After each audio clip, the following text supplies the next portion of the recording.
How you doing? I'm good. Yeah? Yeah, I'm All doing things considered? everything going on. Yeah, I'm alive. I'm well. I'm breathing. Yeah, I Yeah. mean, take us back just a little bit. How did this all first happen in the first place? It started through letter correspondence, right? Correct. It was one of those where COVID was going on, and I used to work at a hospital before I was teaching, and it was one of those we were sitting around bored. COVID happened, and I wrote a letter, and it just started that way. You know, I wrote a letter. I didn't think anything of it. You know, it was one of those like, have a good life, and if you'd love to chat more, here's my email address, and if not, take care of yourself. And then she reached out, and it started from there, and it went from emails to phone calls, and that's how it happened. What was it about her that captivated you and drew you in? You know, I love her voice. I do. Something about her voice, it's different. It's very different, but I also love her laugh. She was able to make me laugh, and I was able to make her laugh, and you know, we still have that. So it's one of those where just love laughing with her. That's what we have. Were you surprised that she returned a note back to you? It was like an invitation to email. Oh, okay. But yeah, I was very shocked. I remember walking into work and was like, "You'll never guess." So, she so actually this read was my by letter. way of email. Yeah, like. How did you get her email? Well, actually, I just put my email in the letter, and then she was able to invite me. Like, they have a system in jail, like through Securus or JPay, and it was just an invite. I got an email. I was invited by Gypsy Rose Blanchard to start email correspondence, and I just followed the steps. So, you know, look, many people out there that are watching may feel like, huh? You saw this woman, you write her a letter, she's in jail, you have a whole relationship in which you didn't really actually connect in person, right? Until when? And then you guys get married? Well, we have visitation. Okay. You know, like we couldn't visit during COVID, so it was one of those, it was like a year and a half after we started talking on the phone before I met her. And then, you know, once we met, we decided to commit to each other, and it just went from there. Like it wasn't anything I was wanting to happen. You know, it just organically took place. You know, it's just one of those where, you know, we just started talking. I never expected to marry her, you know, and it's one of those things that just happened. And, you know, May would have been 4 years that we've been talking. See, people think like we just got married right away, and no, July would have been 2 years we've been married. So, you know, we have a good emotional connection with each other. We still always have. I know you've been vocal about that. She has been vocal about that as well, that you two really had this very strong connection. And even when you all would talk on the phone, you would know immediately where she was at emotionally. Yeah, like we still have that. Like me and Gypsy, the love we have for each other hasn't changed. You know, it's just a lot of things have taken place, but love was never our issue. So then what happened? Man, just a lot of stuff. Yeah, I'm still in processing. Still reflecting and trying to piece things together. Because I mean, it just happened 2 months ago, and a lot has happened in that 2 months. So it's one of those where I'm just trying to pinpoint it. There's really no one answer, really. Did you all sit down and have that really excruciating, tough conversation? Yes and no. Yes and no. Like we had a disagreement, and then I haven't seen her since. Like that's what's crazy is I haven't seen her since it's like 1 minute we were married and the next we weren't. Have you talked to her? Yeah, we communicate. So then did she just immediately move out of the house? Yeah, it was kind of like I'm going to my parents for the weekend, and then all of a sudden I'm not coming back. What was the argument about? Random stuff, nothing major. Really? Well, it was. I'm not ready to disclose that. Sure. Did it have anything to do with Ken? Possibly. So she kept up a relationship with him even after you two began Not really. Okay. It wasn't like people think. You know, it was, you know, there were other things that happened. Like it was another influence that kept pushing Ken on her. And, you know, thought somebody had our back and was wanting us to fail, and also a little bit of betrayal in there too. Correct. Yeah. Yeah. And it just happened so fast, man. Like when I say I'm blindsided, I really, really am blindsided about how fast things happen. You know, it's one of those, you know, we were married, everything was good, and all of a sudden we're no longer married and we don't see each other. And it was just, I mean, it's like a snowball. I always say it was a snowball. It just kept just kept going, and now it's so big you can't stop it now, and it's depressing. Mm-hmm. How have you been able to move yourself through over the last 2 months? Man, I had to go back to work. I had to keep living. It's one of those you have to dust yourself off and pick up the pieces and do it. I married Gypsy because that was the one for me.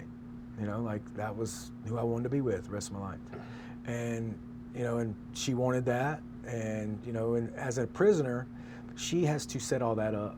Like I can't talk to the chaplain. I can't do anything. Like she has to do all of that. So at any point she could have said, no, I don't want to get married, but she went through with it, and we went through it. That's what we wanted, and then all of a sudden it wasn't. Do you feel taken advantage of? No, not really. I mean, I don't think I was used, but a lot of people say that I was used and abused and stuff like that, but I don't feel that from her. It's one of those that just life got in the way. Yeah. Yeah. So, up to this point, if I'm hearing you correctly, you have not had an opportunity to sit with her and even just to simply ask her why. Not face to face, no. I haven't seen her in 2 months, and we've been split up 2 months.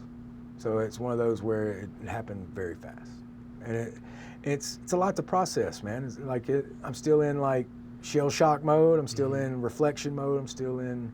There's a lot of things I'm trying to piece together, and I know what things happened. I know how they happened. I know why they happened. But it's just one of those of you're just reflecting. Mm-hmm. Yeah. So you didn't really know that she was carrying on this other relationship. You didn't really know that she was continuing correspondence with Ken. You were not aware of that. Not at the time, no. When did you find out? After she left. Did she tell you? Yes and no. What does that mean? I mean, like, after I was confronted, I confronted her about it, and she told me the truth. Yeah. So someone else told you? I saw them got together. That, like I saw a picture and all that. Yeah. And a lot happened. A lot happened. I can only imagine how difficult this is, being in the public eye, Right. and to have to find out that type of information as it pertains to your significant other in a public manner, as opposed to Not just your significant other, your wife. right, yeah. Not just a girlfriend, your actual wife. Yeah, it was damaging. Mm-hmm. Like there's a big scar there. Who's supporting you through this? Oh, I got my family and friends. I mean, I got my people. I got my dog too. I What got kind of dog little do you have? Pixie. It's a Malshi, Maltese Shih Tzu mix. Yeah. Yeah, like in the docu-series, you'll see how we get Pixie and all that. It's a beautiful dog. Mm-hmm. Yeah, but I got the dog. Are you apprehensive? Do you have any type of apprehension about watching all this play back on this documentary? I watched the first episode. It was hard. Like it was one of those where you see it and you see the love we have for each other, and you see those moments, and you realize like they weren't that far along. Like that, we weren't that far. It wasn't that long ago that transpired. So you see all that, and you just wonder, like what happened. Are you hopeful that you'll have a conversation with her? I mean, we talk. It's nothing like but I've never had a face-to-face sit down. But when you guys talk, what are you talking about? We reminisce, we talk. Oh. I mean, like we have talked in the 2 months. Like we're just still piecing things together though. It's one of those where like it's hard to talk about certain things.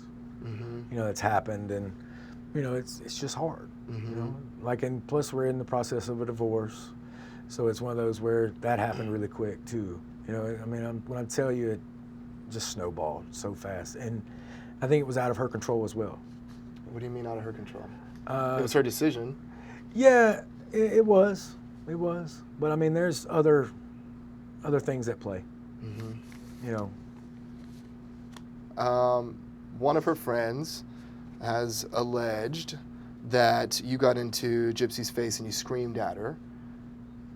In your assessment, were you ever overly aggressive or physically threatening to her? No, I've never physically threatened Gypsy at all, and she knows that. Mm-hmm. She's even said that. She's not afraid of me, and there's no reason to be. Where would that come from?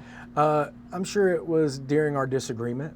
I mean, Gypsy said some hurtful things, and I did get angry. I got upset. It's hard to hear stuff like when you're going through something and she tells you something. You know, it's hard to hear. So as far as, you know, me in her face screaming, if that's what she gathered from that, I hate that. But, you know, it didn't happen quite like the friend said, and, you know, it's just a disagreement, and it snowballed from there. You know, Gypsy does struggle with PTSD from what her mother did, and I hit a trauma trigger that night, and she fled. And it was one of those where I saw it, it happened, and I immediately stopped and tried to check on her, and by then it was like that fight or fight PTSD moment happened. And that's what happened. I hit a trauma trigger, and it just never stopped. You know, it was one of those where it just kept going. Some are also saying that she may have felt that life with you was too controlling after coming out of prison. How do you respond to that? I disagree with that completely. If anybody knows Gypsy, they know that she is not going to be controlled. Anybody who knows Gypsy knows that she does what she wants, when she wants. Just look at what she's been doing. She does what she wants whenever. You know, as far as the controlling, I don't know how. You know, that's their perception. You know, and I think their perception is wrong. I mean, as far as controlling, they've said I wouldn't let her go swimming. You realize it was February when she wanted to go swimming. That's in the middle of winter, the pool's closed. Like, I've seen that a lot. I didn't let her go swimming. That was the only thing I ever told her no to. And the reason was we were both sick, and she'd have got pneumonia if she went swimming. I mean, but that's the one thing that, you know, they latch on to that I was controlling about. And it's just ludicrous. If she were to call you today and say that she wanted to try again, call off the divorce, and reconcile your marriage, what would you say? That's a hard one. With everything that's happened, you know, like my pride gets in the way, my ego, you know, a lot has happened. You know, it's one of those, it would be a lot of steps that have to be taken. You know, it's one of those where, you know, the love I have for Gypsy has never gone anywhere. You know, it's still there. You know, I married her. But it would be hard. It'd be hard to, you know, that's just I don't think that conversation is going to happen. I really don't. So, you know, who knows though. Do you have any regret about anything? You know, I try not to live in regret. You know, it's one of those where I know that my intentions were pure, genuine, and I was there for Gypsy. So as far as regret, I don't really have any regrets on my behalf. A lot of people out there have thoughts and have opinions about you, may think that they know you. How do you describe yourself? Well, what you see is what you get. You know, so if they see me on screen and get assumptions about me, I mean, I'm just genuine. I'm just myself. I don't change. It's not like a light goes on and I'm a different person. So, I mean, what they're seeing in the documentary is who I am. You know, I've never not been Ryan.